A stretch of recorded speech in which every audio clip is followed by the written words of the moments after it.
জুলাই গণ অভ্যুত্থানের বর্ষপূর্তি উপলক্ষে রাজধানীর শাহবাগে ছাত্রদলের ছাত্র সমাবেশ চলছে। এই মুহূর্তে সেখানে আছেন সহকর্মী মনির হোসেন। সরাসরি যাচ্ছে তার কাছে। মনির,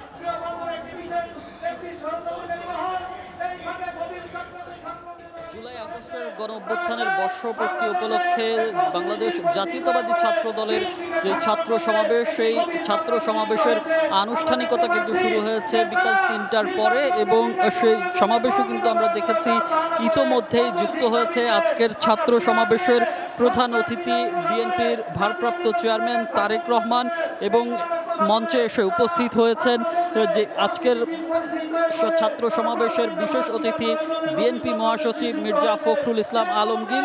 এবং আমরা দেখেছি যে বিকেল ৩টার পর আনুষ্ঠানিকতা শুরু হওয়ার পর থেকে ছাত্র দলের বিভিন্ন কেন্দ্রীয় যে নেতারা আছেন তারা বক্তব্য দিয়েছেন।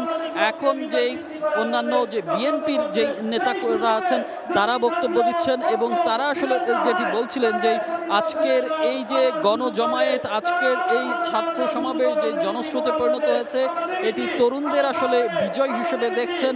যে তরুণরা আসলে বাংলাদেশের রাজনীতিতে কতটা ভূমিকা রাখতে পারে সেটি আসলে তারা বলছেন যে এটি তার প্রমাণ। এবং আমরা আসলে দেখেছি বিকেল যেই ৩টায় শুরু হয়েছে তার আগেই কিন্তু সকাল থেকেই আমরা এখানে ছিলাম। দুপুরের আগ থেকেই কিন্তু শাহবাগ মোড়ে যে ছাত্র দলের নেতাকর্মীরা তারা কিন্তু এসে উপস্থিত হন, এবং তাদের যেই জনঢল সেই ঢল নামে। এবং এখন যেই শাহবাগ মোড়ে আমরা আছি, সেই শাহবাগ মোড় থেকে এই জনস্রোত ছাড়িয়ে গেছে মৎস্য ভবন পর্যন্ত, এবং পুরো রাস্তায় আসলে তিল ধারণের ঠাঁই নেই নেতাকর্মীদের জন্য। এবং নেতাকর্মীরা অধীর আগ্রহে আসলে সমাবেশস্থলে এসেছেন, এবং তারা যেটি বলছেন যে গত বছরের যেই ৫ আগস্ট যেই শেখ হাসিনা সরকারের পতন হয়েছে, যে শেখ হাসিনা পালিয়ে যেতে বাধ্য হয়েছে, সেই যে বিজয় হয়েছে সেই বিজয় উদযাপন করতেই তারা এসেছেন, এবং যে রাজনৈতিক সহমর্মিতা সেটি আসলে তারা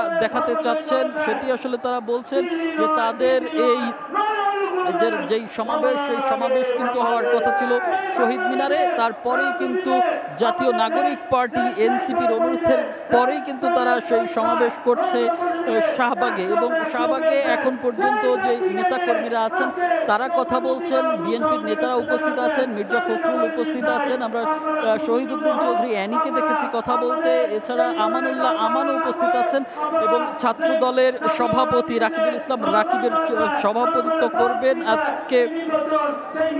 আজকের যেই সমাবেশ, সেই সমাবেশের সভাপতিত্ব করছেন। এবং আসলে এই নেতাকর্মীরা যারা বলছেন যে সংস্কার, যে বিচার, অর্থাৎ যে জুলাই গণহত্যা হয়েছে সেই জুলাই গণহত্যার বিচার দাবি করেন তারা বলছেন এই জুলাই গণহত্যার বিচার যদি না হয় এই গণ অভ্যুত্থান ব্যর্থ হয়ে যাবে। রাজধানীর শাহবাগ থেকে বাংলাদেশ জাতীয়তাবাদী ছাত্র দলের ছাত্র সমাবেশ থেকে এই ছিল আমার কাছে এখনকার মতো সবশেষ।